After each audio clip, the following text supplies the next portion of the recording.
been quite a few special elections here since 2020's big debacle, and yeah, we're right on the cusp of quite possibly the biggest one so far. Okay, the Virginia Gubernatorial Election, and it's close. It's very close, and we've been talking about it more than you know what? Hey, many other elections that are out there, because this one's kind of important. It really is. It's going to be kind of the trendsetter, and it looks like a lot of the tricks that the Democrats are trying might not be working. Especially that fucking botched stunt that they tried to pull. When was that? Friday or some dumb shit like that? Oh yeah, it was the Lincoln Project. Yeah. Still haven't really said anything. It's like, okay, you guys claimed it, but can you just show your involvement or anything, or are you just trying to stay relevant with the times? Probably a little bit more of the latter than it really is any of the former, because I'm sure we'll find out that Terry McAuliffe in the days that follow past the election might have had just a little bit more to do with it than he wanted to lead on, especially right now. But this is going to be important to see where things are going to be going, especially heading into 2022 with the midterms, of course. So, what do we have here on the eve of? Well, Republican Glenn Youngkin leads Democrat Terry McAuliffe day before Virginia election. It's a poll, okay, obviously. And it's like, what is it actually going to really mean? What is this going to translate to? Because polls, well, they're about as reliable as a young child not leaving the care of the Lincoln Project without a complex later in life. What did I have here? Republican Glenn Youngkin leads over former Governor Democrat Terry McAuliffe in Virginia gubernatorial polls one day before the heavily watched election. Youngkin shows 2-point lead over McAuliffe in Virginia's gubernatorial race with the likely voters, conducted by Insider Advantage and first reported by Fox 5. All right. The poll found that 47% will be voting for Youngkin, and 45% would say that they'd pull the lever for McAuliffe. That sucks. By the way, yeah, okay, so what, 8% out there are just going to throw their vote away? Or is it, oh no, I'm still undecided? It's like, there's no undecided at this point. Okay, you got Youngkin, who's made a bunch of really laudable pledges so far, and then you have Terry McAuliffe doing a really, really queer version of the YMCA. I know exactly what I just said. Monday is the last day of the campaign, as voting booths will be open Tuesday for the last time before the votes are counted. Yep, Virginia will be able to vote early and vote by mail leading up to the election day. Funny thing about that vote for mail, Democrats were suing because there was something going on with mail-in ballots. Now, isn't that their gimmick? Well, a judge dismisses Virginia mail-in ballot lawsuit ahead of Tuesday's election. Ain't gonna be getting away with that one. Yeah, you really hate to see it. Virginia judge dismissed a lawsuit claiming that Fairfax County improperly accepted applications on absentee ballots, responding to a complaint that was filed late last month, coming as Virginia's gubernatorial election is scheduled for November 2nd. The Virginia Institute of Public Policy filed a lawsuit arguing that Fairfax County Office of Elections accepted applications for absentee and mail-in ballots without residents of final 4 digits of their social security numbers. They argued that such a practice violates state law. Oh no! Violating state law for mail-in ballots? That doesn't ever happen, ever. Of course not. No. Why would that happen? County's elections office responded by saying that state law stipulates that such a lawsuit can only be filed by an aggrieved voter, a campaign's party, or a candidate. Okay, the Virginia Institute for Public Policy, a conservative-leaning nonprofit organization, is none of the three, they further said. All right. Judge Michael Devine on October 29th supported the Fairfax Elections Office and ruled that the plaintiffs did not have standing to file the lawsuit. Judge dismissed the case on the technical grounds the Virginia Institute of Public Policy lacked standing to bring the case. Standing.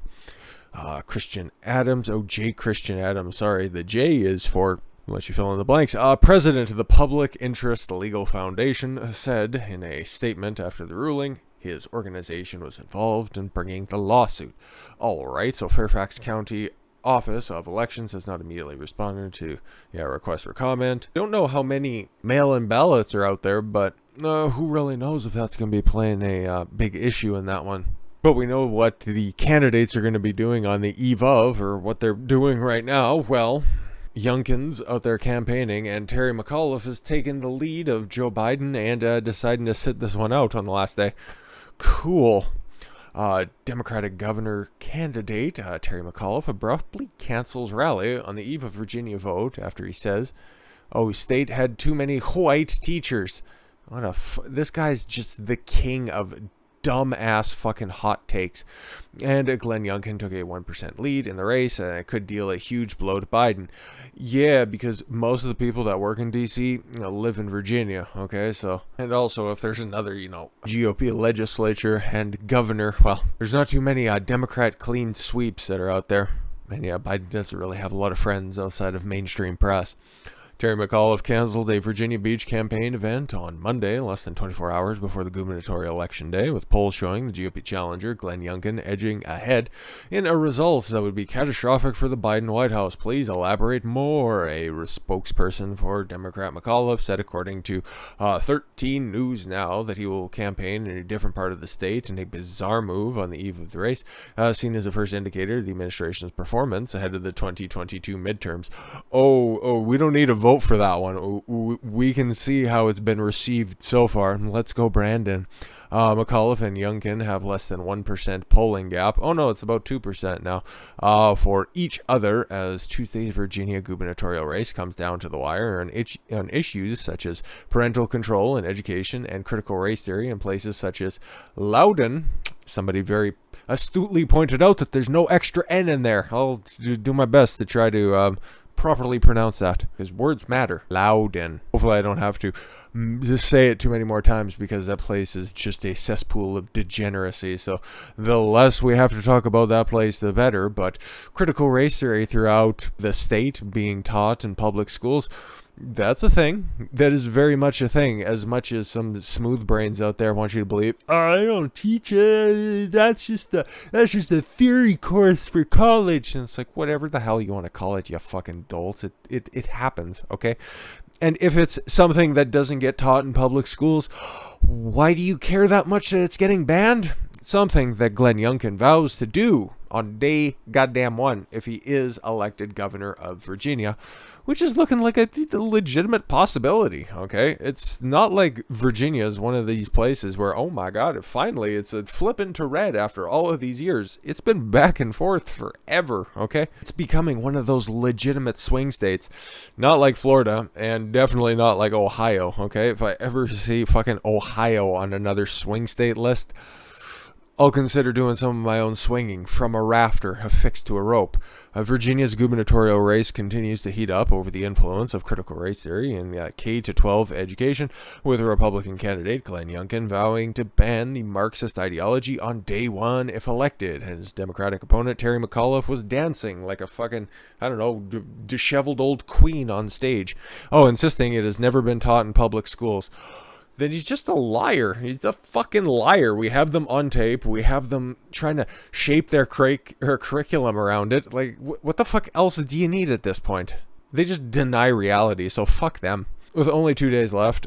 2 days? Wow. I thought it was tomorrow, but hey, maybe this was written first thing in the morning. And early voting underway. Youngkin pledges on Sunday during an interview with Fox News, Life, Liberty, and Levin that he would ban the teaching of CRT, which he said divides children into groups of oppressors and oppressed. Is basically what it is, but then that's just critical theory. You can just drop in that middle letter, whatever you want it to be, but race is this specific one. It's still fine to teach intersectionality when it comes to feminism and all that kind of fun, funky horseshit. What we know is critical race theory teaches children to see everything through a lens of race, and then to divide them into buckets, and having children that are called privilege and others that are victims, and it's just wrong, Youngkin said, and in fact, it forces our kids to compete against one another and steal their dreams. That's one way to put it. It's not wrong or anything, but I haven't heard it phrased like that, okay? Everybody has their own little take on it. In the immortal words of Dr. Martin Luther King, oh my God, I can't feel my legs. I'm sorry. We're called to judge one another based on the content of our character and not the color of our skin. Cool. I almost forgot that one. It's not like it gets brought up on a weekly basis. Oh, that's why there's no place for critical race theory in our system, and why, on day one, I'm going to ban it. Why don't just drop that little disclaimer as well that Martin Luther King's political affiliation, a Republican. God, that one stings as well. Don't you just love going through old history? Well, it's not even that old, really. It's still within my parents' lifetime. But just going back and taking a look at the different political affiliation of certain groups, and then just realize that one side is just basically always on the wrong take of things, and then the other are just kind of ineffectual jackasses. But anyways, what's Glenn Youngkin's education plan? He wants to ban critical race theory. Well, let me explain to you, it's never been in Virginia. Oh my God, the former governor told MSNBC's Meet the Press. Cool. As I said before, and I'll say again, it's never been taught in Virginia. Just because you say something doesn't make it true. And I really hate it because it's a racist dog whistle. Cool. Would you like to compare Youngkin to Trump one more time, just for old time's sake? It's not taught. Oh, it's not taught, so all you're doing is pitting parents against parents, parents against teachers, and they're using children as political pawns, says the guy doing exactly that. Oh, it's never been taught in school. I'm just going to go ahead and deny reality because I want to win an election. That's fun. The candidate's remarks come as the author and filmmaker Christopher Rufo, who is known for exposing the infiltration of CRT into governments, schools, and businesses, shared documents showing the presence of CRT in Virginia's Department of Education. Yeah, it really does suck now, doesn't it? But it's never been taught in schools. Cool. Just do your own research. Is it ever specifically called that? No, because commies have a little way of words about them, but all of the highlights and all of the bullet points are right there for everybody to see. Among the documents shared by Rufo in the slideshow dating back to 2015 during McAuliffe's tenure as governor. God damn, does he suck. Presentation, which focuses on racial disparity in public school discipline, recommends that school administrations incorporate a critical race theory lens into the... Oh, okay, this one specifically says critical race theory, but then that's old 2015 before everybody started to get hip to it this year. Into the disciplinary process, and the teachers embrace critical race theory and engage in race-conscious teaching and learning. What the fuck does that mean? Okay. Oh, right. And trying to define any of these terms, it is harder than trying to nail Jell-O to the wall because these motherfuckers are slippery as all get out. In a 2019 memo sent to Virginia's public schools, the Department of Education recommended a list of resources educators can use to prepare for dialogue around race, racism, and bigotry. Cool, because there's going to be a test later. The list includes the book Foundations of Critical Race Theory in Education, which describes the CRT as an important analytic tool. Ugh, yeah, you got him. And provides an overview of the history and tenets of critical race theory in education. Yeah, but it's never been taught in public schools, especially not in Virginia, of course. We know that already. We got a statement by Trump that he made. And first, we got to go back a little bit earlier this morning when he also dropped a spicy take, and this is why I can't wait for him to get back on social media in some form or another. Mostly because, well, okay, social media at large is kind of just the easiest way to directly inject cancer into your system. But you know what? Hey, if somebody like this on there, makes it a little bit more tolerable. Okay, the fake news media, together with some of the perverts. He actually wrote that. That's so great. Doing ads ad nauseum on primarily Fox. Fox shouldn't take those ads. Are trying to create an impression that Glenn Youngkin and I are at odds and don't like each other. All right. Importantly, this is not true. We get along very well. We're the best of friends. Some people think that we've known each other for longer than we actually have, but in fact, the matter is we get along very well. The best of friends, in fact, and strongly believe that many of the same believe in some of the same policies, especially when it comes to the important subject of education. The reason the fake news and pervert. Oh man, it makes me break character. I drop the impression for a minute and just get through this. Are working overtime to try to convince people that we to not like each other, and therefore my great and unprecedented Make America Great Again base will not show up and vote. Also, I'm a believer in the integrity of Virginia's elections. Lots of bad things went on and are going on.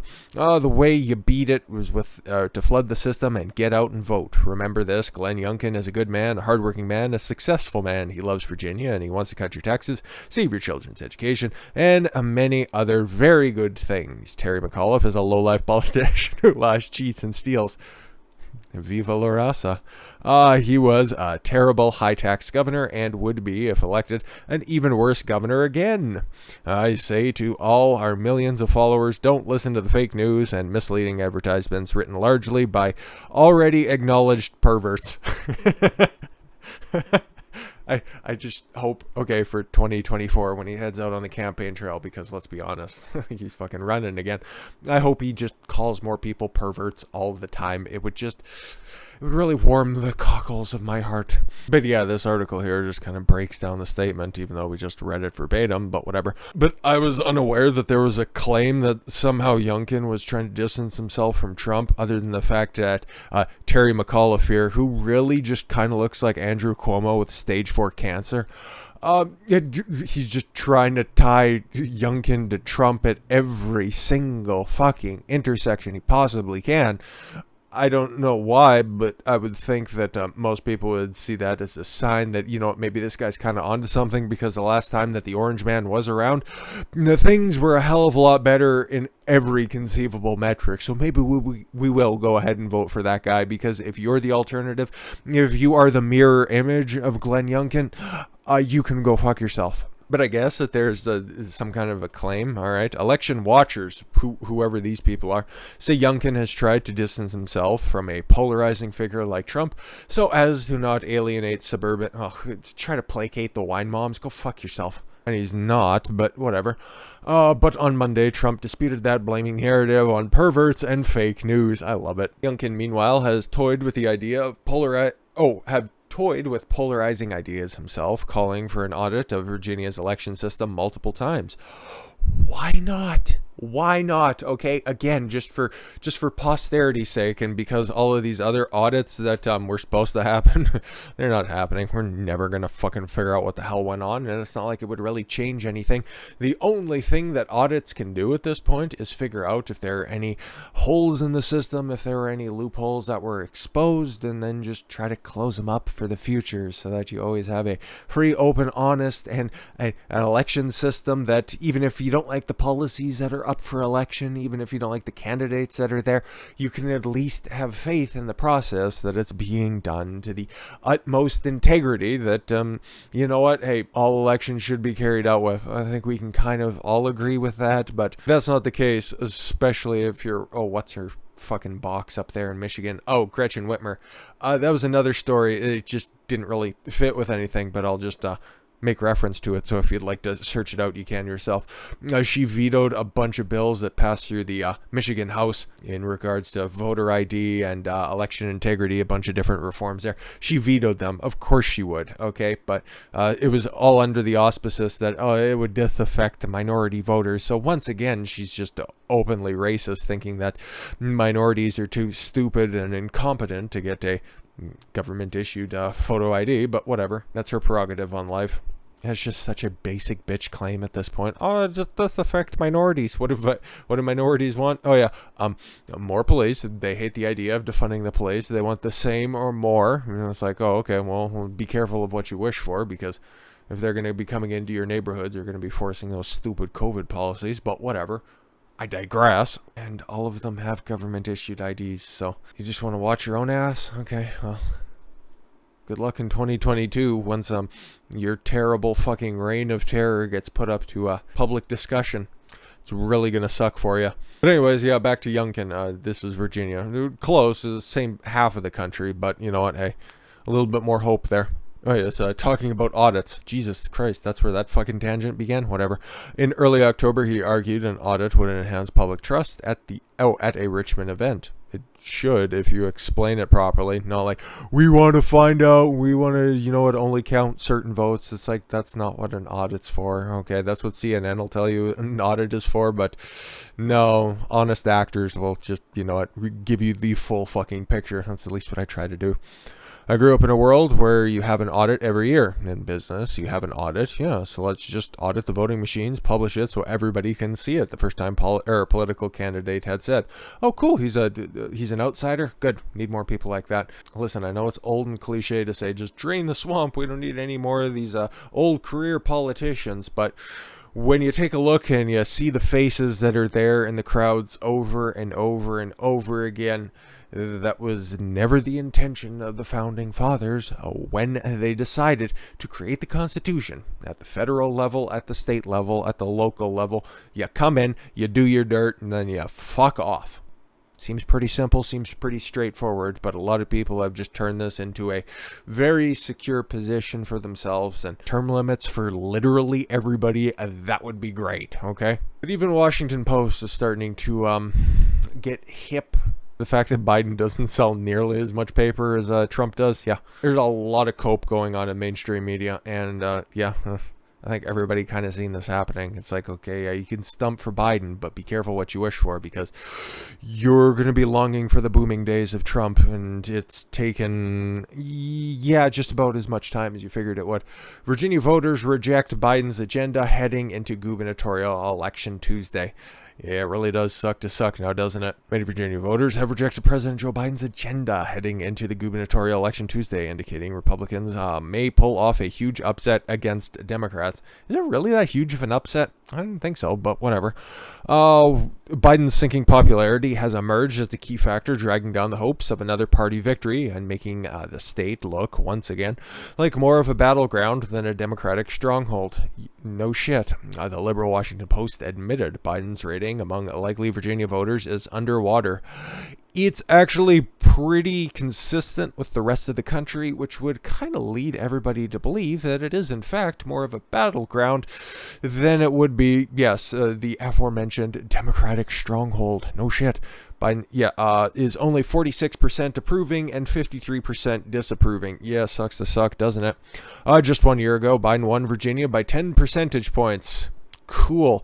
And you know how we brought up Ohio before?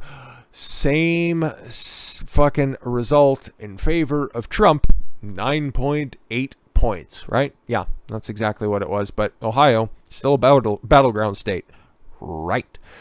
If Republicans win the Virginia governorship on Tuesday, it would be a sound rejection of Biden's massive radical tax and spend agenda. That and kind of pack up and leave approach to the Middle East and leading to how many casualties? What are we up to at this point? Oh yeah, drone bombing of family. Okay, the fucking aid workers being bitched out by China at every goddamn turn, backing up shipping containers far as the eye can see so his transportary secretary can spend the first 5 years of his kids' lives at home with them. The entire administration's a disaster. And do you really think that the people who, just kind of look at the policies and vote, okay, they might vote Democrat one cycle, they might vote Republican another, they really think that another continuation and somebody who has just so openly and honestly and connected their campaign so wholeheartedly to this fucking 1932 Etzel, you really think that people want to see more of that? Yeah, no. There was a reason he was a one-term governor to begin with, because he's fucking stinks. We'll see how it shakes out, though, okay? Because there were pretty close numbers last time that we seen an election, but that was over in California, and it ended up being a complete and total fucking blowout. So we'll see. I'll be interested, okay? And apparently a lot of people are, so I guess we'll probably know more Wednesday? Yeah, something like that. With that said, I thank you all very much for the gift of your time. I've been Don Consuelo. I want you to follow your gut and get after it. Take care, everyone.